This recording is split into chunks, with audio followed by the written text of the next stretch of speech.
ഹരേ കൃഷ്ണ. ശ്രീമദ് ഭാഗവതം ചതുർത്ഥസ്കന്ധം 26-ാമത്തെ അധ്യായം.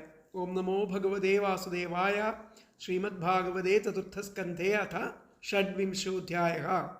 ഇതിനകത്ത് പുരഞ്ജരൻ്റെ നായാട്ടു യാത്രയും അദ്ദേഹത്തിൻ്റെ പത്നിയുടെ ആ പ്രണയകോപത്തെ പറ്റിയാണ് പറയുന്നത്.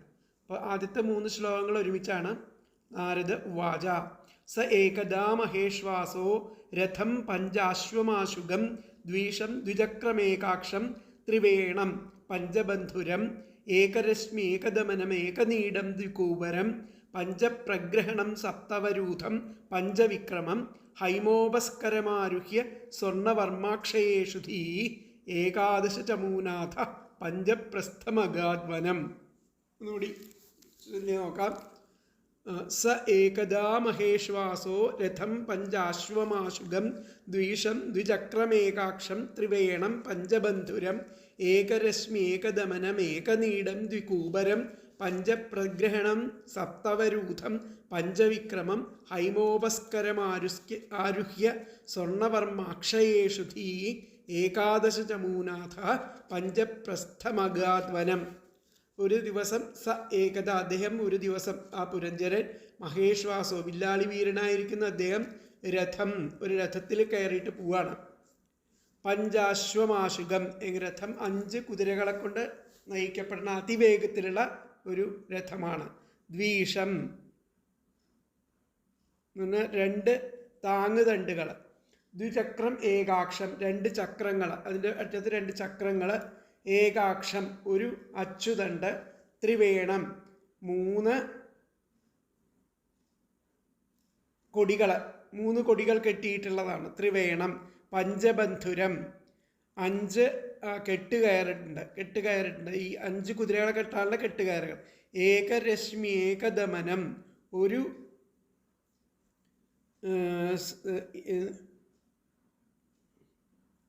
കടിഞ്ഞാണ്. ഏകരശ്മി ഒരു കടിഞ്ഞാണും ഒരു സാരഥിയും ഉള്ള ഒരു ഇരിപ്പിടം. ഏകനീടം ഒരു ഇരിപ്പിടമുള്ള ദ്വികൂബരം 2 നുകക്കുറ്റികൾ ഉള്ള പഞ്ചപ്രഗ്രഹണം 5 വിധം ആയുധങ്ങൾ സജ്ജീകരിച്ചിട്ടുണ്ടായിട്ടുള്ളത്. അപ്പോൾ അത് യുദ്ധത്തിന് പോകുന്ന ഒരു രഥമായിട്ടാണ്. ആയുധങ്ങൾ എന്നിട്ട് അങ്ങനെ ആ വില്ലാടി വീരനായിട്ട് ഇതൊക്കെ എടുത്തിട്ടാണ്, അമ്പും വില്ലൊക്കെ എടുത്തിട്ടാണ്. സപ്തവരൂഥം എന്ന് പറഞ്ഞിട്ടുണ്ടെങ്കിൽ ആ 7 ആവരണങ്ങളോട് കൂടിയിരിക്കണ എന്നാണ് അർത്ഥം.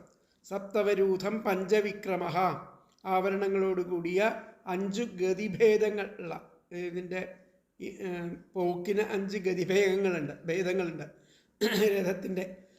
ഹൈമോപസ്കരം അതിലൊക്കെ സ്വർണ്ണ കൊണ്ടുണ്ടാക്കിയിട്ടുള്ള ഉപകരണങ്ങളോട് കൂടിയിട്ടുള്ള രഥമാരുഹ്യ രഥത്തിൽ കയറിയിട്ട് സ്വർണവർമാക്ഷയേഷു ധീ ഒരു സ്വർണം കൊണ്ടുണ്ടാക്കിയിട്ടുള്ള പൊൻചട്ട അണിഞ്ഞിട്ട് അതിനകത്ത് ഈ അമ്പുകൾ, ഒടുങ്ങാത്ത അമ്പുകളൊക്കെ അങ്ങനെ നിറച്ചിട്ടുള്ള ഏകാദശചമൂനാഥ അങ്ങനെയുള്ള ഒരു രഥത്തിലേറിയിട്ട് 11 സൈന്യവിഭാഗത്തിൻ്റെ നാഥനായിട്ട് പഞ്ചപ്രസ്ഥമഗാത്വൻ, പഞ്ചപ്രസ്ഥം എന്ന് പറഞ്ഞ ഒരു വനത്തിലേക്ക് അദ്ദേഹം അവിടെ യാത്രയായി എന്നാണ് പറഞ്ഞിരിക്കുന്നത്. അപ്പോൾ ഇതിനകത്ത് പദങ്ങൾ നോക്കിയാൽ നമുക്കറിയാം. ഇതിലും കാര്യമായിട്ട് അദ്ദേഹം ആ ഒരു രഥത്തിൽ കയറിയിട്ട് പഞ്ചപ്രസ്ഥം എന്ന വനത്തിലേക്ക് പോയി എന്നുള്ളതാണ് പറയുന്നത്. അതിൽ ആ രഥത്തിൻ്റെ വിശേഷണങ്ങളാണ് അധികം ആയിട്ട് കാണപ്പെടുന്നത്. ഒന്നുകൂടി നമുക്ക് നോക്കാം. അതിൽ പദം വെച്ചിട്ട് നോക്കാം. ഏകദാ ഒരിക്കൽ, മഹേശ്വാസ വില്ലാളി വീരനായിരിക്കുന്ന, സഹ എന്ന് പറഞ്ഞു കഴിഞ്ഞാൽ പുരഞ്ജരൻ അദ്ദേഹം, സ്വർണവർമ്മ പൊൻചട്ടയണിഞ്ഞ്, അക്ഷയേഷുധി അമ്പൊടുങ്ങാത്ത ആവനാഴിയും ആയിട്ട്, പഞ്ചാശ്വം 5 കുതിരകളെ പൂട്ടിയതും, ആശുഗം നല്ല വേഗതയുള്ളതും, ദ്വിഷം 2 താങ്ങുതണ്ടുകൾ ഘടിപ്പിച്ചിട്ടുള്ളതും, ദ്വിചക്രം 2 ചക്രങ്ങളോട് കൂടിയതും, ഏകാക്ഷം ഒരു അച്ചുതണ്ടുള്ളതും, ത്രിവേണം 3 കൊടികൾ കെട്ടിയതും, പഞ്ചബന്ധുരം 5 കെട്ടുകയറിട്ടതും, ഏകരശ്മി ഏകദമനം ഒരു കടിഞ്ഞാണും ഒരു സാരഥിയുമുള്ളതും, ഏകനീടം ഒരു ഇരിപ്പിടം മാത്രമുള്ളതും, ദ്വികൂബരം 2 നുകക്കുറ്റികളുള്ളതും, പഞ്ചപ്രഗ്രഹണം 5 വിധം ആയുധങ്ങൾ സജ്ജീകരിച്ചിട്ടുള്ളതും സപ്തവരൂഥം 7 ആവരണങ്ങളോട് കൂടിയതും പഞ്ചവിക്രമം 5 വിധം ഗതിഭേദങ്ങളുള്ളതും ഹൈമോപസ്കരം സ്വർണമയമായ ഉപകരണങ്ങൾ ഉള്ളതുമായ രഥം ആരുഹ്യ രഥത്തിൽ കയറിയിട്ട് ഏകാദശ ചമൂനാഥം 11 സൈന്യവിഭാഗത്തിൻ്റെ അധിപനായിട്ട് പഞ്ചപ്രസ്ഥം എന്ന വനം അഗാത് വനത്തിലേക്ക് യാത്രയായി. ഒന്നുകൂടി പറയാം. ഏകദ ഒരിക്കൽ മഹേശ്വാസ വില്ലാളി വീരനായിരിക്കുന്ന സഹ അദ്ദേഹം സ്വർണവർമ്മ പൊഞ്ചട്ടയണിഞ്ഞ് അക്ഷയേഷുധീ അമ്പൊടുങ്ങാത്ത ആവനാഴിയുമായിട്ട് പഞ്ചാശ്വം 5 കുതിരകളെ പൂട്ടിയതും ആശുകം നല്ല വേഗതയുള്ളതും ദ്വിഷം 2 താങ്ങുതണ്ടുകൾ ഘടിപ്പിച്ചിട്ടുള്ളതും ദ്വിചക്രം 2 ചക്രങ്ങളോട് കൂടിയതും ഏകാക്ഷം 1 അച്ചുതണ്ടുള്ളതും ത്രിവേണം 3 കൊടികൾ കെട്ടിയതും പഞ്ചബന്ധുരം 5 കെട്ടുകയറിട്ടതും ഏകരശ്മീകദമനം 1 കടിഞ്ഞാണും 1 സാരഥിയും ഉള്ളതും ഏകനീടം 1 ഇരിപ്പിടം മാത്രമുള്ളതും ദ്വികൂപരം 2 നുകക്കുറ്റികളുള്ളതും പ്രഗ്രഹണം 5 വിധം ആയുധങ്ങൾ സജ്ജീകരിച്ചിട്ടുള്ളതും സപ്തവരൂഥം 7 ആവരണങ്ങളോട് കൂടിയതും പഞ്ചവിക്രമ 5 വിധം ഗതിഭേദങ്ങളുള്ളതും ഹൈമോപസ്കരം സ്വർണമയമായിരിക്കുന്ന ഉപകരണങ്ങൾ ഉള്ളതുമായിരിക്കുന്ന രഥം ആരുഹ്യ രഥത്തിൽ കയറിയിട്ട് ഏകാദശ ചമൂനാഥ 11 സൈന്യവിഭാഗത്തിൻ്റെ അധിപനായിട്ട് പഞ്ചപ്രസ്ഥം എന്ന വനത്തിലേക്ക് യാത്രയായി. അപ്പോൾ ഇതിലത്തെ അന്വയം വന്നിട്ട് ഏകദ മഹേശ്വാസ സഹ സ്വർണവർമ്മ അക്ഷയേഷുധീ പഞ്ചാശ്വം ആശുകം ദ്വിഷം ദ്വിചക്രം ഏകാക്ഷം ത്രിവേണം പഞ്ചബന്ധുരം ഏകരശ്മിയേകദമനം ഏകനീടം ദ്വികൂപരം പഞ്ചപ്രഗ്രഹണം സപ്തവരൂഥം പഞ്ചവിക്രമം ഹൈമോപസ്കരം രഥം ആരുഹ്യ ഏകാദശ ചമൂനാഥ പഞ്ചപ്രസ്ഥം വനം അഗാത്. എന്നുകൂടി പറയാം. ഏകദാ സഹ മഹേശ്വാസ സഹ സ്വർണവത്മാ അക്ഷയേഷുധീ പഞ്ചാശ്വം ആശുകം ദ്വിഷം ദ്വിചക്രം ഏകാക്ഷം ത്രിവേണം പഞ്ചബന്ധുരം ഏകരശ്മിയേകദമനം ഏകനീടം ദ്വികൂപരം പഞ്ചപ്രഗ്രഹണം സപ്തവരൂഥം പഞ്ചവിക്രമം രഥം ആരുഹ്യ ഏകാദശ ചമൂനാഥ പഞ്ചപ്രസ്ഥം വനം അഗാത്.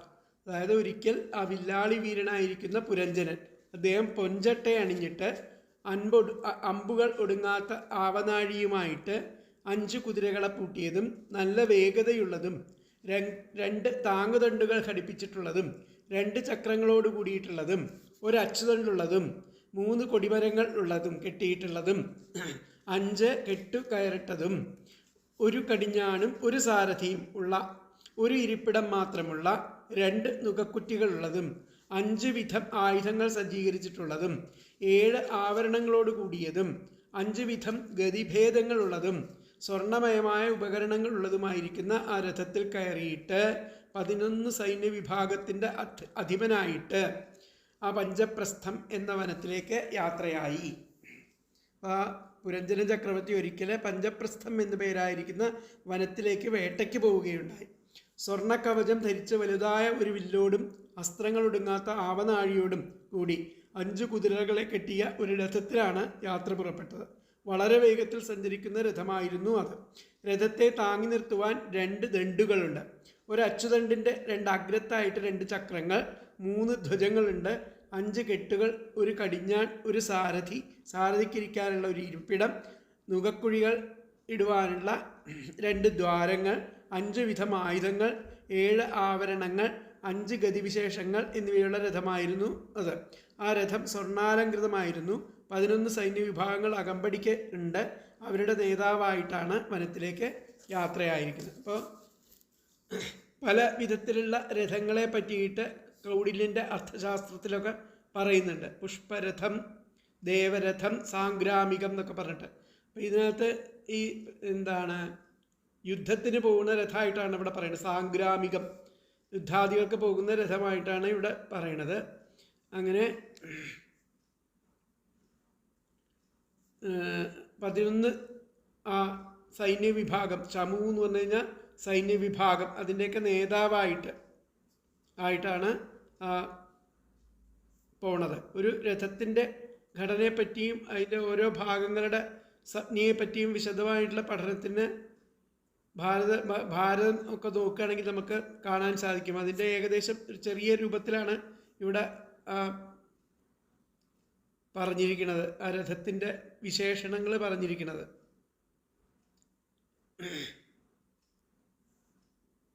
ഇപ്പം ആധ്യാത്മിക പക്ഷത്തിൽ ഈ അധ്യായത്തിലെ ആദ്യത്തെ ആ 10 ശ്ലോകങ്ങൾ, ഇത് ആധ്യാത്മികമായ ആ സൂക്ഷ്മ തത്വങ്ങളെ കൊണ്ടിട്ട് നമ്മൾ നോക്കുകയാണെങ്കിൽ സ്വപ്നാവസ്ഥയാണ് വർണ്ണിക്കുന്നത്. സ്വപ്നത്തിൻ്റെ അവസ്ഥയാണ് ഇതിലിപ്പോൾ വർണ്ണിക്കുന്നത്. ഇവിടെ രഥം താൽക്കാലികമായിരിക്കുന്ന ആ സ്വപ്നദേഹത്തെ പ്രതിനിധാനം ചെയ്യണം. സാധാരണ ദേഹത്തിൽ ജീവനിൽ നമ്മൾ കാണപ്പെടുന്ന സ്വപ്നത്തിൻ്റെ അവസ്ഥ 5 ജ്ഞാനേന്ദ്രിയങ്ങൾ, അതാണ് 5 അശ്വങ്ങൾ. അഹന്ത, മമത എന്നിവയാണ് 2 ദണ്ഡുകൾ. പുണ്യപാപങ്ങളാണ് 2 ചക്രങ്ങൾ. ഒരു അച്ചുതണ്ടെന്ന് പറഞ്ഞത് സാഖ്യത്തിലെ ആ പ്രധാനത്തിനാണ് ഒരു അച്ചുതണ്ട് എന്ന് പറയുന്നത്. 3 ധ്വജങ്ങൾ ആ ത്രിഗുണങ്ങളെ പ്രതിനിധാനം ചെയ്യണം. 5 ബന്ധുരങ്ങൾ എന്ന് പറഞ്ഞു കഴിഞ്ഞാൽ പഞ്ചപ്രാണങ്ങളാണ്. അതാണ് കെട്ടുകയറ് എന്ന് പറയുന്നത്. കടിഞ്ഞാണ് മനസ്സ്. സൂതൻ എന്ന് പറയുന്നതാണ് ബുദ്ധി, അതിന് സാരഥിയാണ് ബുദ്ധി. സൂതസ്ഥാനം ഹൃദയം, അതിനുള്ള ഒരു ഹൃദയം ആണ് ആ ഇരിപ്പിടസ്ഥാനമായിട്ട് ഒരു ഇരിപ്പിടം ഉണ്ടെന്ന് പറഞ്ഞു. 2 കൂപരങ്ങൾ എന്ന് പറയുന്ന ശോകമോഹങ്ങളാണ് ആ നുകക്കുറ്റികൾ. ആ 5 പ്രഹരങ്ങൾ എന്ന് പറഞ്ഞാൽ ആയുധങ്ങൾ, 5 ആയുധങ്ങളുണ്ട്. അതാണ് ശബ്ദാദി വിഷയങ്ങൾക്കുള്ള സ്ഥാനങ്ങൾ. ശബ്ദം, സ്പർശം, രൂപം, രസം, ഗന്ധം എന്നൊക്കെ പറയുന്ന 5 ആ വിഷയസ്ഥാനങ്ങൾ. പിന്നെ 7 ആവരണങ്ങൾ, കവചം മുതലായിട്ടുള്ള ആ രക്ഷോപകരണങ്ങൾ. 5 ഗതിവിശേഷങ്ങൾ എന്ന് പറഞ്ഞു കഴിഞ്ഞാൽ കർമ്മേന്ദ്രിയങ്ങളാണ്, അവയാണ് സൂചിപ്പിക്കുന്നത് 5 ഗതിവിശേഷങ്ങൾ. സ്വർണ്ണാലങ്കാരം, ദേഹത്തിൽ അണിഞ്ഞ ആഭരണങ്ങൾ, അത്രേ. സ്വർണ്ണ കവചം എന്ന് പറയുന്നത് രജോ ഗുണം. ഇങ്ങനെയാണ് അതിൽ ആധ്യാത്മിക വീക്ഷണത്തിൽ നമ്മൾ നോക്കേണ്ടത്. അഹങ്കാരം ആണ് ആവനാഴി, ഭോഗാസക്തിയാണ് ബാണം. ഇത് അവസാനിക്കാത്തതാകയാൽ അക്ഷയ എന്ന് പറയുന്നത്, അക്ഷയമായിരിക്കുന്ന ആ ആവനാഴി എന്ന് പറയുന്നത്. 10 ഇന്ദ്രിയങ്ങൾക്കും നാഥനായിരിക്കുന്ന മനസ്സാണ് 11ാമത്തെ നാഥൻ എന്ന് പറയുന്നത്. പഞ്ചപ്രസ്ഥം എന്നത് അശബ്ദാദി വിഷയങ്ങളുടെ സമാഹാരം ആയിരിക്കുന്ന സ്ഥലത്താണ്. അപ്പം സ്വപ്നാവസ്ഥയെ രഥയാത്രയോട് ഉൽപ്രേക്ഷിക്കാൻ കാരണം എന്തെന്ന് നോക്കണം. ആദ്യം പറയപ്പെട്ട പുരം അഥവാ ദേഹം 100 സംവത്സരം ആയുസ്സുള്ളതാകയാൽ ജാഗ്രത അവസ്ഥ. രഥഗമനം താൽക്കാലികമാകയാൽ അത് സ്വപ്നാവസ്ഥ. ഇതാണ് ശ്രീധരീയത്തിൽ നിന്ന് മനസ്സിലാക്കുന്നത്. സ്വപ്നത്തിൻ്റെ കാതലായിരിക്കുന്ന അംശമാണ് വൈദഗ്ധ്യം അഥവാ അസത്യത്വം. വൈദഗ്ധ്യം സർവഭാവാനാം സ്വപ്ന ആഹുർമനീഷിണ. സ്വപ്നത്തിലൊക്കെ കാണുമ്പോൾ ശരിയാണ്, എല്ലാം ശരിയായിട്ട് നമുക്ക് തോന്നും. ഇന്ന് ഗൗഡപാദകാരികയിൽ വിദധസ്യ ഭാവോ വൈദഗ്ധ്യം അസത്യത്വമിത്യർത്ഥ എന്ന് ആചാര്യസ്വാമികളുടെ ഭാഷ്യത്തിൽ പറയുന്നുണ്ട്. രഥയാത്ര ഒരു സ്വപ്ന സാധാരണമായിരിക്കുന്ന അനുഭവം ആണെന്ന് ശ്രുതിയിൽ പറയുന്നുണ്ട്. ഉണർന്നാൽ ഒന്നുമല്ല താനും. അഭാവശ്ച രഥാദീനാം ശ്രൂയത്തെ ന്യായപൂർവകം. ഇതൊക്കെയാണ്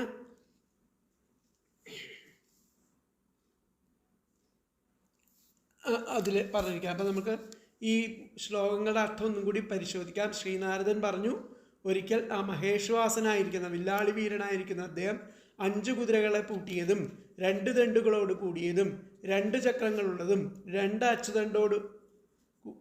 അച്ചുതണ്ടോട് കൂടിയതും 3 ധ്വജങ്ങളുള്ളതും 5 കെട്ടുകളുള്ളതും 1 കടിഞ്ഞാണോട് കൂടിയതും 1 സൂതനുള്ളതും 1 ഉപവേശസ്ഥാനം ഉള്ളതും 2 യുഗബന്ധ സ്ഥാനങ്ങളുള്ളതും ശരങ്ങൾ അയക്കുവാൻ 5 സ്ഥാനങ്ങളുള്ളതും 7 ആവരണങ്ങളോട് കൂടിയതും 5 വിധമുള്ള ഗതിയുള്ളതും സുവർണോപകരണങ്ങളോട് കൂടിയ തേരിൽ കയറി സ്വർണ്ണ കവചം ധരിച്ച് അസ്ത്രങ്ങൾ അവസാനിക്കാത്ത ആവനാഴിയെ അണിഞ്ഞ് ഏകാദശ ചമൂനാഥനായിട്ട് ആ പഞ്ചപ്രസ്ഥം എന്ന വനത്തിലേക്ക് പോയി.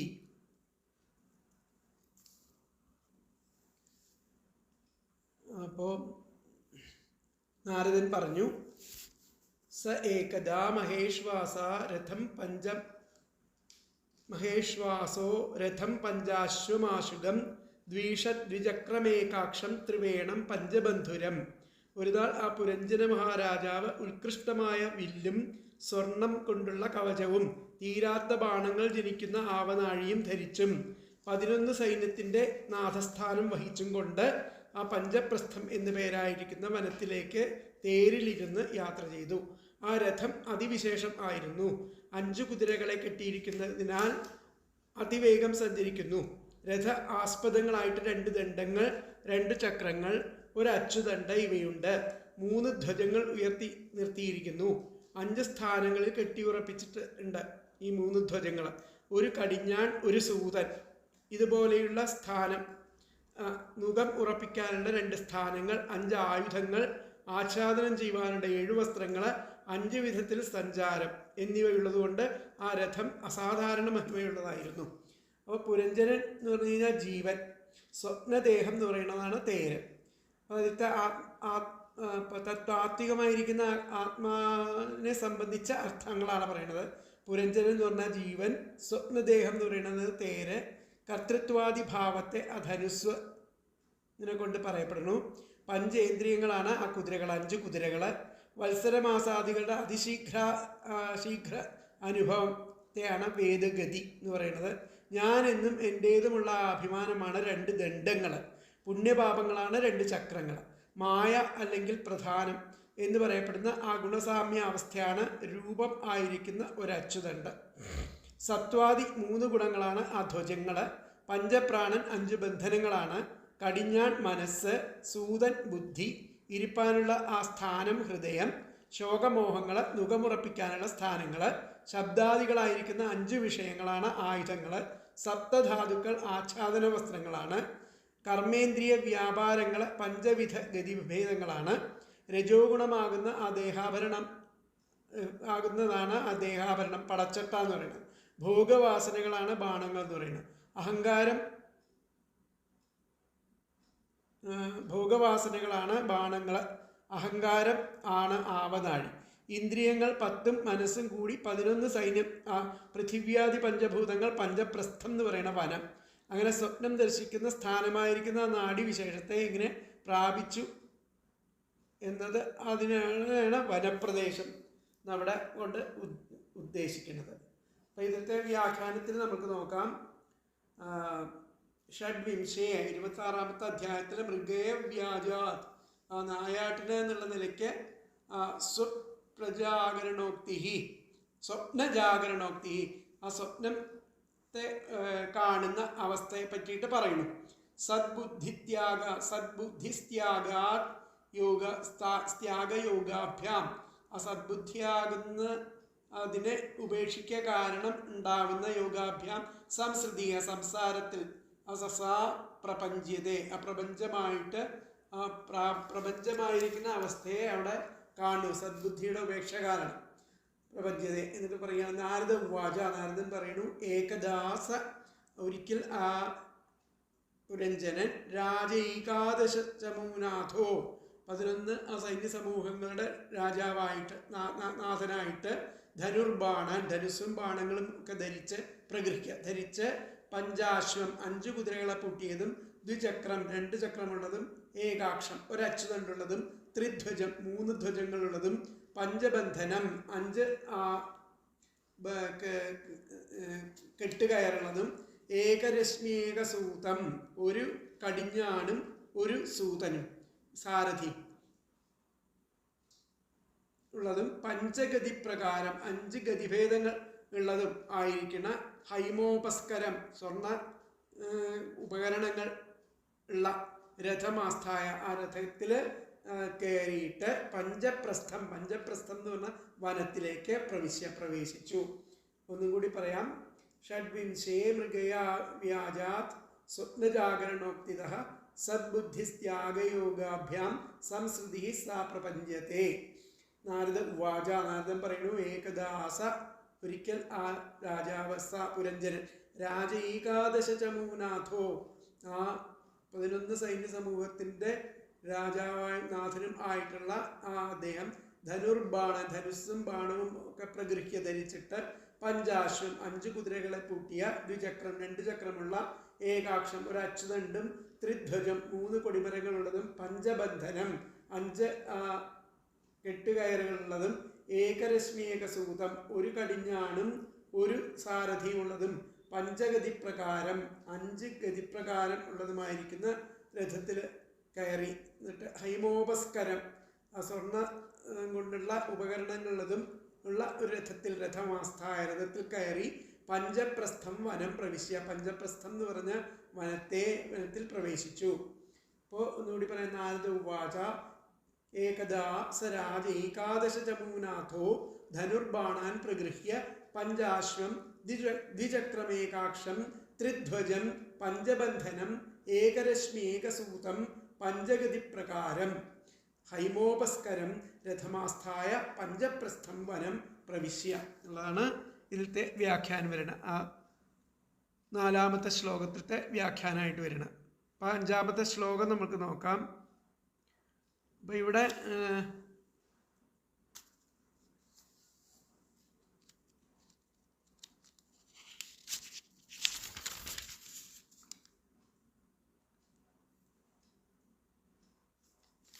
നാലാമത്തെ ശ്ലോകം.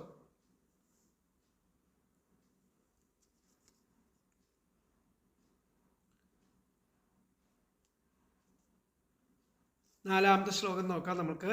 ചചാര മൃഗയാം തത്ര ദൃപ്ത ആർത്തേഷു കാർമുകഃ.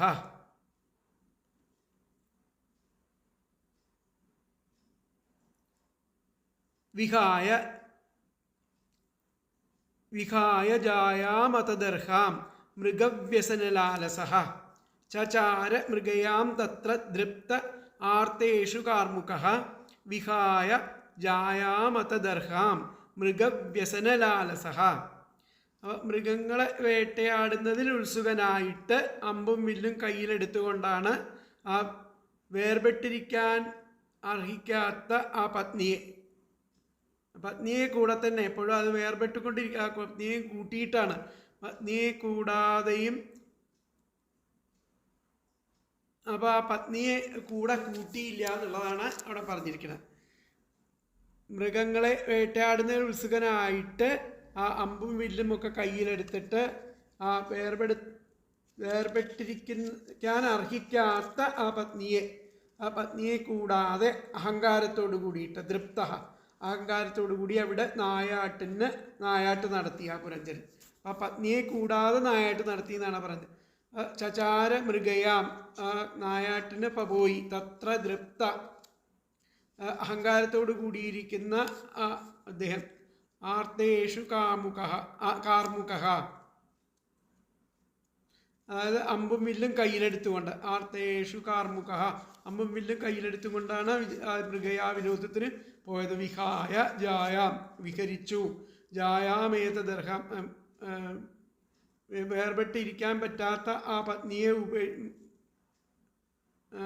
അർഹിക്കാത്ത ആ പത്നിയെ വിഹായ കൂടാതെ മൃഗവ്യസനലാലസ മൃഗങ്ങളെ വേട്ടയാടുന്ന ആ ഇതിൽ ഉത്സുകനായിട്ട് ആ രാജാവ് ചചാര സഞ്ചരിച്ചു എന്നുള്ളതാണ് പറഞ്ഞത്. അപ്പോൾ ഇതിലത്തെ പദങ്ങൾ നോക്കാം.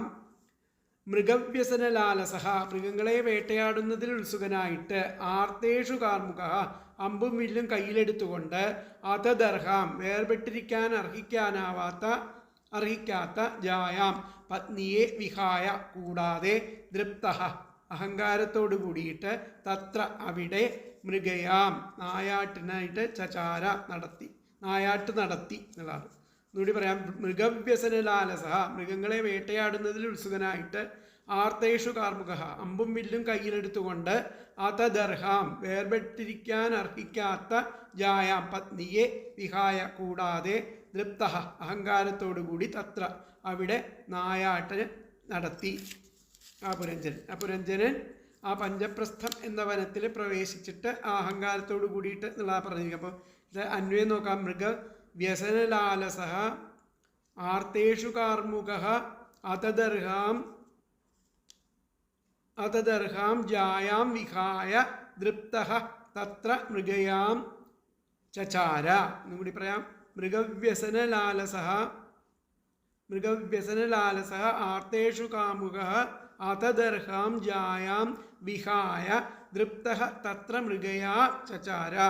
ആ പുരഞ്ജനൻ ആ പഞ്ചപ്രസ്ഥം എന്ന വനത്തിൽ പ്രവേശിച്ചിട്ട് ആ മൃഗങ്ങളെ വേട്ടയാടുന്നതിൽ ഉത്സുകനായിട്ട് അമ്പും വില്ലും കയ്യിലെടുത്തുകൊണ്ട് ആ വേർപെട്ടിരിക്കാൻ അർഹിക്കാത്ത ആ പത്നിയെ കൂടാതെ അഹങ്കാരത്തോടു കൂടിയിട്ട് അവിടെ നായാട്ട് നടത്തി.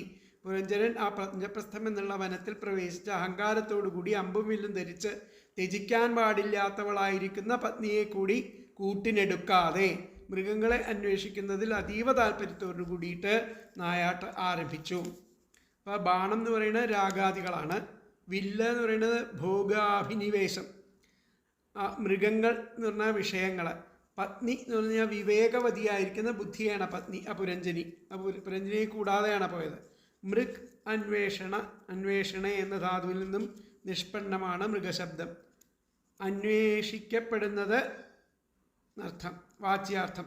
വിവേകശൂന്യമായിട്ട് ആ ഭോഗാസക്തിക്ക് ആശ്രയസ്ഥാനം എന്തെന്ന് അന്വേഷിച്ചു എന്നുള്ളതാണ് ഇവിടെ പറയുന്നത്. ദൃപ്തൻ എന്ന് പറഞ്ഞാൽ അഹങ്കരിച്ചവനായിരിക്കുന്ന ആൾ. അതദർഹാം എന്ന പ്രയോഗം കൊണ്ട് ആ നായാട്ടിന് പോകുന്നത് പത്നി സഹിതനായിട്ടാണ് വേണ്ടത്. അതദർഹാം എന്നാൽ അതിന് ശങ്കിക്കാം. എന്നാൽ സാധാരണ പത്നി സഹിതനായിട്ട് രാജാക്കന്മാർ നായാട്ടിന് പോകാറില്ല. അതുകൊണ്ട് പത്നിയോട് കൂടി രമിക്കേണ്ട അവസരത്തിൽ അവളെ കൂടാതെ നായാട്ടിന് പോയെന്ന് ആണ് ഇവിടെ അർത്ഥം വരുന്നത്. അപ്പോൾ ഇവിടെ വന്നിട്ട് ഒരിക്കൽ ആ മഹേശ്വാസനായിരിക്കുന്ന അദ്ദേഹം പറഞ്ഞു, നാലാമത്തെ ശ്ലോകത്തിൻ്റെ അർത്ഥം വരുന്നത് എന്താണ്? അവിടെ അദ്ദേഹം അഹങ്കരിച്ചുകൊണ്ട് ആ അസ്ത്രങ്ങളിലും വില്ലും ഒക്കെ കയ്യിലെടുത്ത് നായാട്ടിലുള്ള അത്യാസക്തിയോടെ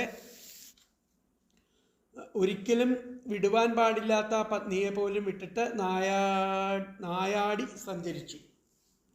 അപ്പോൾ ആ ബാണചാപങ്ങളെ ധരിച്ച് മൃഗങ്ങളെ വധിക്കുന്നതിൽ താല്പര്യവും ഉത്സാഹവും സ്വീകരിച്ച് ആ യുക്തമോ അയുക്തമോ എന്നാലോചിക്കുവാൻ സമർത്ഥയായിരിക്കുന്ന ആ ജാഗ്രത് ബുദ്ധികളാകുന്ന ഭാര്യയെ ഒരുമിച്ച് കൂട്ടാതെ ആ വനത്തിലെ ആ രാജാവ് വേട്ടയാടി. അപ്പോൾ രാഗാദികളാണ് ബാണങ്ങൾ. കർത്തൃത്വാദിഭാവം ധനുസ്, ശബ്ദാദി വിഷയങ്ങൾ വിവേകവതിയായിരിക്കുന്ന ആ ജാഗ്രത് ബുദ്ധി ഭാര്യ. വിഷയാന്വേഷണം ആണ് നായാട്ട്. കരുണയില്ലാത്ത അസുരന്മാർക്ക് ഉചിതമായിരിക്കുന്ന സ്വഭാവത്തെ സ്വീകരിച്ച് പ്രാണികൾക്ക് ഭയം ജനിപ്പിക്കുന്നതായിട്ട് ആ മൂർച്ചയുള്ള ബാണങ്ങളെ കൊണ്ട് അവിടെ പറയുന്നു. കാടുകളിൽ വസിക്കുന്ന അനേകം മൃഗങ്ങളെ വധിച്ചു എന്നുള്ളതാണ് പറയുന്നത്. അപ്പോൾ ജാഗ്രത അവസ്ഥയിൽ ആ പ്രാണികാരുണ്യാദി ആ സദ്ഗുണങ്ങളെ ഉപേക്ഷിച്ചുകൊണ്ട് ആ പരോപദ്രവാദികളിൽ ഏർപ്പെടുന്നതിൻ്റെ ഫലഭൂതമായിരിക്കുന്ന സംസ്കാരത്താൽ ആ ഭയങ്കരങ്ങളായിരിക്കുന്ന സ്വപ്നങ്ങളെ കാണുകയും തജ്ജന്യങ്ങളായിരിക്കുന്ന അവസ്ഥ ജീവാത്മാവ് അനുഭവിക്കുകയും ചെയ്യുന്നതിനെ സൂചിപ്പിക്കുന്നതാണ് ഈ സന്ദർഭം. അപ്പോൾ ഇതിലത്തെ വ്യാഖ്യാനം നമുക്ക് നോക്കാം. വ്യാഖ്യാനത്തിൽ വിവേകവതീം സ്ത്രീയം ഗൃഹേ വിഹായ, അവിവേകവതിയായിരിക്കുന്ന സ്ത്രീയെ ഗൃഹത്തിൽ ഉപേക്ഷിച്ച് മൃഗയാം, ആ വേട്ടയാടിയിട്ട് ചചാര, വേട്ടയ്ക്കായിട്ട് പോയി എന്നുള്ളതാണ്. അത്രയും പറഞ്ഞത് ഇതിലത്തെ വ്യാഖ്യാനത്തിൽ. വിവേകവതീം സ്ത്രീയം ഗൃഹേ വിഹായ, വിവേകവതിയായിരിക്കുന്ന സ്ത്രീയെ ഗൃഹത്തിൽ ഉപേക്ഷിച്ചിട്ട് മൃഗയാം, ആ നായാട്ടിനായിട്ട് ചചാര, നായാട്ടിനായിട്ട് പോയി. അപ്പോൾ വിവേകവതീം സ്ത്രീയം ഗൃഹേ വിഹായ മൃഗയാം ചചാര എന്നുള്ളതാണ് നാലാമത്തെ ശ്ലോകത്തിൻ്റെ വ്യാഖ്യാനം. അടുത്ത അഞ്ചാമത്തെ ശ്ലോകം. ആസുരീം വൃത്തിമാശ്രിത്യ ഘോരാത്മാനിരനുഗ്രഹ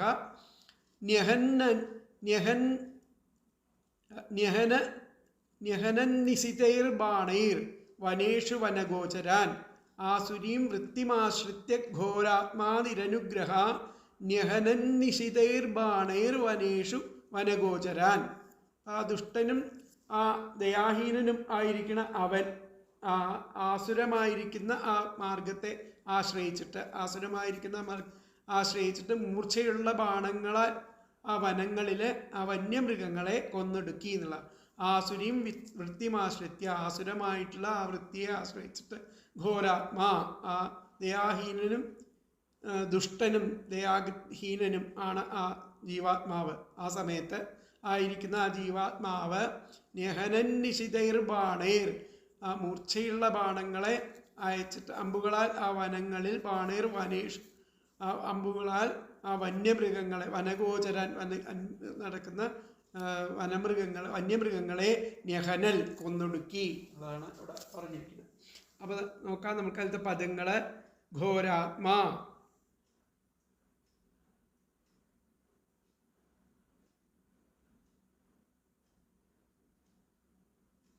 ഘോരാത്മാ ദുഷ്ടനും നിരനുഗ്രഹ ദയാഹീനനുമായിരിക്കുന്ന അവൻ, ആസുരീം ആസുരമായിരിക്കുന്ന വൃത്തിയും മാർഗത്തെ ആശ്രയിച്ചിട്ട് നിശിതൈഹി മൂർച്ചയുള്ള ബാണൈഹി നിശിതൈഹി ബാണൈഹി മൂർച്ചയുള്ള ബാണങ്ങളാൽ വനേഷു വനങ്ങളിൽ വനഗോചരാൻ വന്യമൃഗങ്ങളെ ന്യഹനൽ കൊന്നൊടുക്കി. ഒന്നും കൂടി പറയാം. ഘോരാത്മാ ദുഷ്ടനും നിരനുഗ്രഹ ദയാഹീനനും ആയിരിക്കുന്ന നിരനുഗ്രഹ ദയാഹീനനുമായിരിക്കുന്ന അവൻ, ആസുരീം ആസുരമായ വൃത്തിയും മാർഗത്തെ ആശ്രയിച്ചിട്ട് നിശിതൈഹി മൂർച്ചയുള്ള ബാണൈഹി കമ്പുകളാൽ വനേഷു വനങ്ങളിൽ വനഗോചരാൻ വന്യമൃഗങ്ങളെ ന്യഹനൽ കൊന്നൊടുക്കി. അപ്പോൾ തന്മയം ഘോരാത്മാ നിരനുഗ്രഹ ആസുരീം വൃത്തിം ആശ്രിത്യ നിശിതൈഹി ബാണൈഹി വനേഷു വനഗോചരാൻ ന്യഹനൽ. എന്നുകൂടി പറയാം. ഘോരാത്മാ നിരനുഗ്രഹ ആസുരീം വൃത്തിം ആശ്രിത്യ നിശിതൈഹി ബാണൈഹി വനേഷു വനഗോചരാൻ ന്യഹനൽ. ദുഷ്ടനും ദയാഹീനനുമായിരിക്കുന്ന അവൻ ആസുരമായിരിക്കുന്ന മാർഗത്തെ ആശ്രയിച്ച് മൂർച്ചയുള്ള അമ്പുകളാൽ വനങ്ങളിൽ ആ വന്യമൃഗങ്ങളെ കൊന്നൊടുക്കി. പുരഞ്ജനൻ അതിക്രൂരനും അല്പം പോലും ദയയില്ലാത്തവനുമായി ആസുര സ്വഭാവത്തോടെ ആ കാട്ടിലെ മൃഗങ്ങളെ അതിമൂർച്ചയുള്ള അസ്ത്രങ്ങളാൽ കൊന്നൊടുക്കി എന്നർത്ഥം. അപ്പോൾ ആധ്യാത്മിക പക്ഷത്തിൽ പറയുമ്പോൾ കഥാപക്ഷത്തിൽ രാജാവിൻ്റെ നായാട്ടും ആധ്യാത്മിക പക്ഷത്തിൽ ഐഹിക ഭോഗങ്ങളും തീരെ നിഷിദ്ധങ്ങൾ അല്ലായകയാൽ ആസുരീം വൃത്തിം എന്ന പ്രയോഗത്തിൻ്റെ പ്രസക്തി എന്തുകൊണ്ടാണ്? അപ്പം അദ്ദേഹം അതൊക്കെ സ്വീകരിച്ചിട്ടാണ് നായാട്ടിനായിട്ട് പോയത് എന്നർത്ഥം. അപ്പോൾ ഇതിലത്തെ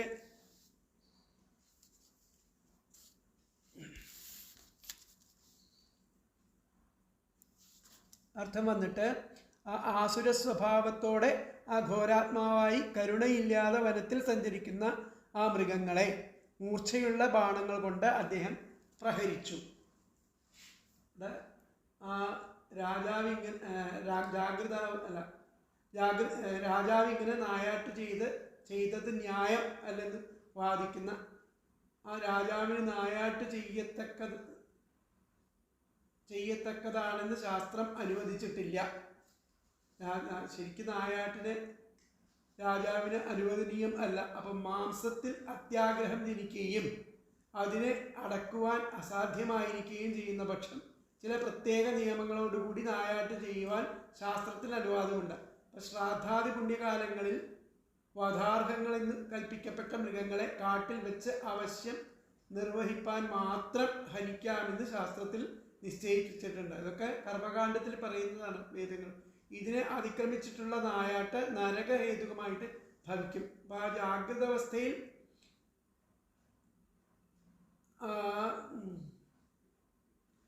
ദുർവൃത്തി അതൃപ്തി തെറ്റിയുള്ള ആ ഭോഗാഭിലാഷം ഉണ്ടായതിൻ്റെ ഫലമാണ് ആ ഭയങ്കരങ്ങളായിരിക്കുന്ന സ്വപ്നങ്ങൾ. വിരക്തന്മാർക്കല്ലാത്തവർക്കും ശാസ്ത്രത്താൽ അനുവദിക്കപ്പെട്ട ഭോഗങ്ങളിൽ പ്രവർത്തിക്കാം എന്നതല്ലാതെ ഉച്ഛൃംഖലമായിരിക്കുന്ന ഭോഗവൃത്തി നിഷിദ്ധമാണ് എന്നാണ് ഇവിടെ സൂചിപ്പിക്കുന്നത്. അപ്പോൾ നമുക്ക് വ്യാഖ്യാനം നോക്കാം. അതിലെ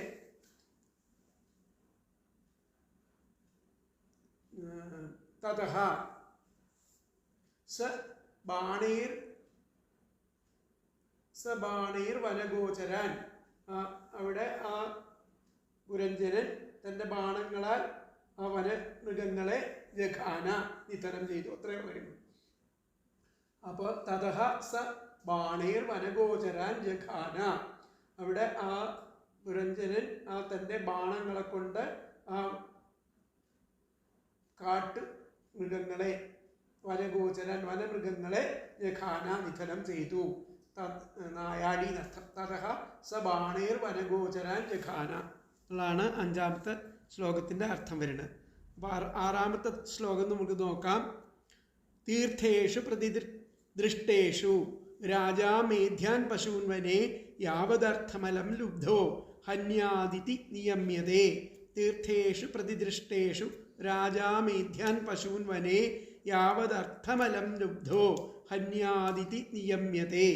മാംസഭക്ഷണത്തിൽ അത്യാഗ്രഹിയായിരിക്കുന്ന രാജാവ് ശാസ്ത്രങ്ങൾ പറയുന്ന രീതിയിൽ ആ പുണ്യകർമ്മങ്ങളിൽ ഉപയോഗിപ്പാൻ കാട്ടിൽ നിന്നും ആ ആവശ്യത്തിന് വേണ്ടത്ര മാത്രം ശുദ്ധിയുള്ള മൃഗങ്ങളെ വധിക്കാം എന്ന് നിയന്ത്രിക്കപ്പെട്ടിരിക്കുന്നു. അപ്പോൾ ഈ രാജാക്കന്മാർക്ക് നായാട്ടം എന്ന് പറയുന്നത് ഇതുപോലെ സൽക്കർമ്മങ്ങൾ ചെയ്യാൻ വേണ്ടിയിട്ട് അവശ്യം വേണ്ട ചില ഹനിക്കപ്പെടാൻ പറ്റുന്ന മൃഗങ്ങളെ നായാടാം എന്നുള്ള ഒരു നിയമം ഉണ്ട്. അതാണ് ഇവിടെ പറഞ്ഞത്. തീർത്ഥേഷു പ്രതിദൃഷ്ടേഷു, ആ പുണ്യകർമ്മങ്ങളിൽ ഉപയോഗിപ്പാൻ മാത്രം. പ്രതിദൃഷ്ടേഷു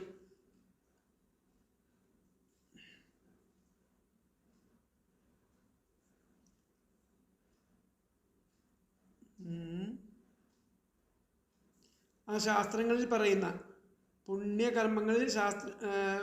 പുണ്യകർമ്മങ്ങൾക്ക് വേണ്ടിയിട്ട് ഉപയോഗിപ്പാൻ ശാസ്ത്രങ്ങളിൽ പറയുന്ന പ്രതിദൃഷ്ടേഷു രാജാമേധ്യാൻ, ആ രാജാവിന് ശുദ്ധിയുള്ള മൃഗങ്ങളെ വധിക്കാമെന്ന് പറയുന്നുണ്ട്. രാജാമേധ്യാൻ പശൂൻ വനത്തിലുള്ള ശുദ്ധിയുള്ള മൃഗങ്ങളെ വധിക്കാം പുണ്യകർമ്മങ്ങൾക്ക് വേണ്ടിയിട്ട് എന്നുള്ള ഒരു നിയമമുണ്ട്.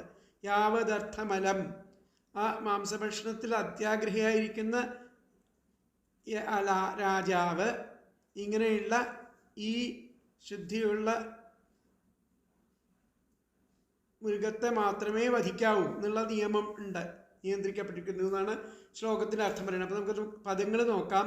അലം ലുബ്ധ, മാംസഭക്ഷണത്തിൽ അത്യാഗ്രഹിയായിരിക്കുന്ന രാജാവ്.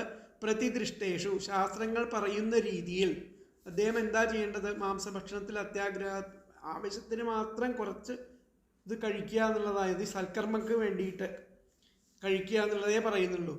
അല്ലാതെ മാംസം ഭക്ഷിക്കുക എന്ന് പറയുന്നത് വേദവിരുദ്ധമായിട്ടുള്ള ഒരു കർമ്മമാണ്. അപ്പം ശാസ്ത്രങ്ങൾ പറയുന്ന രീതിയിൽ തീർത്ഥേഷു, പുണ്യകർമ്മങ്ങളിൽ ഉപയോഗിപ്പാൻ വനേ, കാട്ടിൽ നിന്ന് യാവദർത്ഥം, ആവശ്യത്തിന് വേണ്ടത്ര മാത്രം മേധ്യാൻ, ശുദ്ധിയുള്ള മൃഗങ്ങളെ വധിക്കാം ഇതി എന്ന് നിയമ്യതേ, നിയന്ത്രിക്കപ്പെട്ടിരിക്കുന്നു, നിയന്ത്രണം ചെയ്യപ്പെട്ടിരിക്കുന്നു. അങ്ങനെ അതിനെ നിയന്ത്രിക്കപ്പെട്ടിരിക്കുന്നു. കണ്ടമാനം മൃഗങ്ങളെ കൊന്ന് മാംസം ഭക്ഷിക്കാനുള്ള അർഹതയൊന്നും രാജാവിനില്ല എന്നർത്ഥം, ക്ഷത്രിയർക്കില്ല എന്നർത്ഥം. ക്ഷത്രിയർ മാംസം കഴിക്കുന്നവരാണെന്നൊക്കെ പറയുന്നത് വളരെ തെറ്റായിട്ടുള്ള ഒരു ആശയം ആണെന്നർത്ഥം. അപ്പം അലം ലുബ്ധ, ആ മാംസഭക്ഷണത്തിൽ അത്യാഗ്രഹിയായിരിക്കുന്ന രാജാവ് പ്രതിദൃഷ്ടേഷു, ശാസ്ത്രങ്ങൾ പറയുന്ന രീതിയിൽ തീർത്ഥേഷു, പുണ്യകർമ്മങ്ങളിൽ ഉപയോഗിപ്പാൻ വനേ, കാട്ടിൽ നിന്ന് യാവദർത്ഥം, ആവശ്യത്തിന് വേണ്ടത്ര മാത്രം മേധ്യാൻ, ശുദ്ധിയുള്ള മൃഗങ്ങളെ വധിക്കാം ഇതി എന്ന് നിയമ്യതേ, നിയന്ത്രിക്കപ്പെട്ടിരിക്കുന്നു. എന്നുകൂടി പറയാം. അലം ലുബ്ധ, മാംസഭക്ഷണത്തിൽ അത്യാഗ്രഹിയായിരിക്കുന്ന രാജാവ് പ്രതിദൃഷ്ടേഷു, ശാസ്ത്രങ്ങളിൽ പറയുന്ന രീതിയിൽ തീർത്ഥേഷു, പുണ്യകർമ്മങ്ങളിൽ ഉപയോഗിപ്പാൻ വനേ, കാട്ടിൽ നിന്ന് യാവദർത്ഥം, ആ ആവശ്യത്തിനു വേണ്ടി മാത്രം മേധ്യാൻ, ശുദ്ധിയുള്ള മൃഗങ്ങളെ വധിക്കാം ഇതി എന്ന് നിയമ്യതേ, നിയന്ത്രിക്കപ്പെട്ടിരിക്കുന്നു. ഇതിലത്തെ ആ അന്വയം വന്നിട്ട് അലം ലുബ്ധ രാജാ പ്രതിദൃഷ്ടേഷു തീർത്ഥേഷു വനേ യാവദർത്ഥം മേധ്യാൻ പശൂൻ ഇതി നിയമ്യതേ. എന്നിട്ട് പറയാം. അലം ലുബ്ധ രാജാ പ്രതിദൃഷ്ടേഷു തീർത്ഥേഷു വനേ യാവദർത്ഥം മേധ്യാൻ പശൂൻ ഇതി നിയമ്യതേ. മാംസഭക്ഷണത്തിൽ അത്യാഗ്രഹിയായിരിക്കുന്ന രാജാവ് ശാസ്ത്രങ്ങൾ പറയുന്ന രീതിയിൽ ആ പുണ്യകർമ്മങ്ങളിൽ ഉപയോഗിപ്പാൻ കാട്ടിൽ നിന്ന് ആവശ്യത്തിന് വേണ്ടി മാത്രം ശുദ്ധിയുള്ള മൃഗങ്ങളെ വധിക്കാം എന്ന് നിയന്ത്രിക്കപ്പെട്ടിരിക്കുന്നു. രാജാക്കന്മാരെ സംബന്ധിച്ചിടത്തോളം നായാട്ട് അനേകം നിയന്ത്രണങ്ങൾക്ക് വിധേയമായിട്ടുള്ളതാണ്. ചില വിശേഷാവസരങ്ങളിൽ മാംസം വേണമെന്ന അത്യാഗ്രഹമുള്ള ഒരു രാജാവിന് യജ്ഞാർഹങ്ങളായ മൃഗങ്ങളെ ആവശ്യത്തിന് വേണ്ടത്ര മാത്രം നിഗ്രഹിക്കാം എന്ന് ഇത്രയേ നിയമം അനുവദിക്കുന്നുള്ളൂ.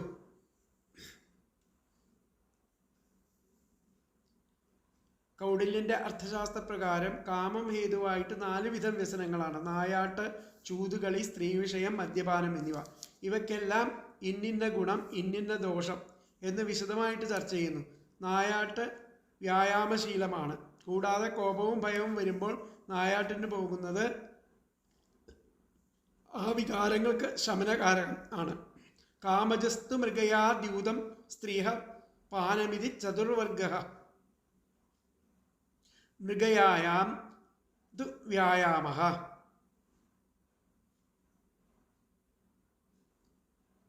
കോപ ഭയ സ്ഥാനേഹി തേഷു ച മൃഗാണാം ചിത്തജ്ഞാന അനിത്യയാനം ചേതി.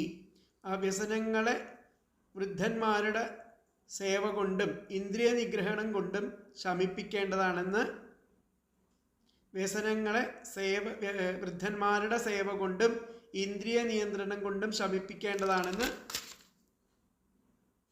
പറഞ്ഞ് ഉപസംഹരിക്കാം. തസ്മാത് കോപം ച കാമം ച വ്യസന ആരംഭോത്തമാവാൻ പരിത്യജേൻ മൂലഹരം വൃദ്ധസേവ ജിതേന്ദ്രിയ. നായാട്ടിനെ അനുകൂലിയൊന്നുമല്ല. അതുകൊണ്ട് ആ കൗടില്യൻ ഇതിൽ പറയുന്നു, മനുസ്മൃതിയിലും ഇവ 4 കാമജങ്ങളായിരിക്കുന്ന വ്യസനങ്ങളാണെന്നാണ് പറയുന്നത്. പാനമക്ഷാ സ്ത്രീയശ്ചൈവ മൃഗയാ ച യഥാക്രമം ഏതൽ കഷ്ടതമം വിദ്യാ ചതുഷ്കം കാമജേ ഗണേ. നായാട്ടിൻ്റെ ഗുണങ്ങളും ദോഷങ്ങളും അശുക്രനീതിസാരത്തിലും ഒക്കെ പറയുന്നുണ്ട്. വ്യാഘ്യാദിഭിർവനചരൈർമയൂരാദ്യൈശ്ച പക്ഷിഭിഃ ക്രീഡയേൻ മൃഗയാം കുര്യാത് ദുഷ്ടസത്വാൻ നിപാതയൻ ശൗര്യം പ്രവർദ്ധതേ നിത്യം ലക്ഷ്യസന്ധാനമേവ ച അകാതരത്വം ശാസ്ത്രാസ്ത്രശീഘ്രപാതനകാരിതാ മൃഗയായാം ഗുണായേതേ ഹിംസാദോഷോ മഹത്തരഃ. ഹിംസയുടെ ദോഷം അതിയായിട്ടുണ്ട് ഈ നായാട്ടിൽ. വ്യാഘ്രാദി മൃഗങ്ങളെയും മയിൽ മുതലായിട്ടുള്ള പക്ഷികളെയും പിടിച്ച് ഇണക്കി അവയോടൊത്ത് ക്രീഡിക്കണം. മൃഗശാലകൾ വല്ലാതെ ഉപദ്രവകാരികളാണ്. ദുഷ്ടമൃഗങ്ങളെ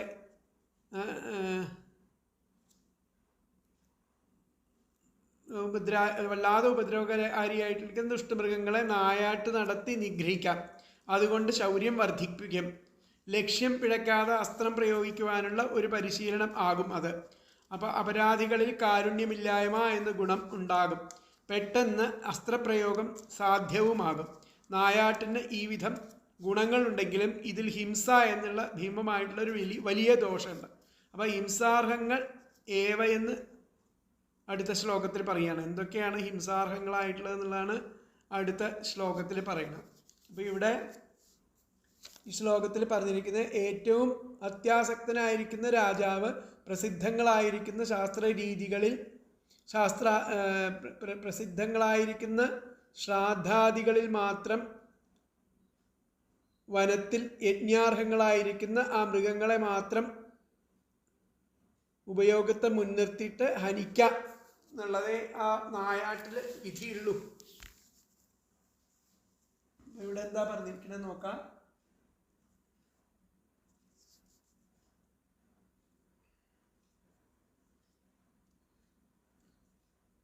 അപ്പോൾ ഇപ്രകാരം ശാസ്ത്രത്താൽ നിയമിക്കപ്പെട്ട കർമ്മത്തെ അറിഞ്ഞ് അതുപ്രകാരം അനുഷ്ഠിക്കുന്ന മനുഷ്യൻ ജ്ഞാനിയായതിനാൽ ആ കർമ്മത്താൽ അവൻ ബദ്ധനായി വരികയില്ല എന്നാണ് പറഞ്ഞത്.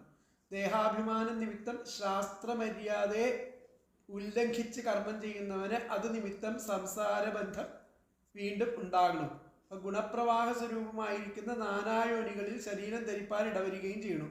അപ്പോൾ പൂർവാഭ്യാസത്തിൻ്റെ ഫലമായിട്ട് വിചാരശക്തിയില്ലാത്ത മൃഗാദിദേഹങ്ങളെ ധരിച്ച് അധപ്പതിക്കുകയും ചെയ്യണം. നായാട്ടിൻ്റെ അനൗചിത്യത്തെ ശാസ്ത്രാനുസരണം പറഞ്ഞതിൽ പിന്നെ വീണ്ടും അപ്പൊ ഇത് അനൗചിത്യം, അവിടെ ആ നായാട്ടിന്റെ അനൗചിത്യാണ് ഈ ശ്ലോകത്തിലൂടെ ഇവിടെ ധ്വനിപ്പിക്കുന്നത്. അപ്പൊ നമുക്ക് അതിലത്തെ വ്യാഖ്യാനം എന്താ പറയണെന്ന് നോക്കാം. യഹ എന്താ ജഘാന കിംച രാജ പ്രഖ്യാത ശ്രാദ്ധാദിഷ്വേവ വനേ. രാജാവ് ഇതുപോലെ പ്രശസ്തങ്ങളായിരിക്കുന്ന ശ്രാദ്ധാദികൾക്കൊക്കെ വേണ്ടിയിട്ട് വനത്തില് പശുഹന്യാൻ അത്യാവശ്യം നിഹരിക്കേണ്ടതായിരിക്കുന്ന മൃഗത്തെ കൊല്ലാം എന്നുള്ള ഒരു നിയമം ഉണ്ട്. കിംച രാജ പ്രഖ്യാത ശ്രാദ്ധാദിഷ്വേവ വനേ പശൂൻ ഹന്യാൻ. അതിനായിട്ടാണ് അവർ പോവേണ്ടത് സാധാരണ നിലയ്ക്ക്. അത് മാത്രമേ ചെയ്യാവൂ. കിംച രാജ പ്രഖ്യാത ശ്രാദ്ധാദിഷ്വേവ വനേ പശൂൻ ഹന്യാൻ ന നിത്യശ്രാദ്ധാദിഷു. എന്നും ആയിട്ടുള്ള ആ നിത്യകർമ്മങ്ങളിൽ ഇതിനെ വധിച്ച് കൊന്ന് ഭക്ഷിക്കാനോ ഒന്നും പാടില്ല എന്നുള്ളതാണ് നിയമം. അപ്പൊ ഇങ്ങനെ നിയമങ്ങളുണ്ട് എന്ന് പറയുകയാണ്. അപ്പൊ അതില് അടുത്ത ശ്ലോകത്തിലായിട്ട്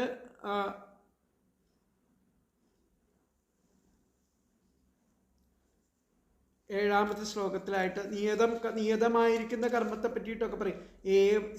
ഏവം കർമ്മ നിയതം വിദ്വാൻ കുർവീത മാനവഃ കർമ്മണഃ തേന രാജേന്ദ്ര ജ്ഞാനേന ന സ ലിപ്യതേ.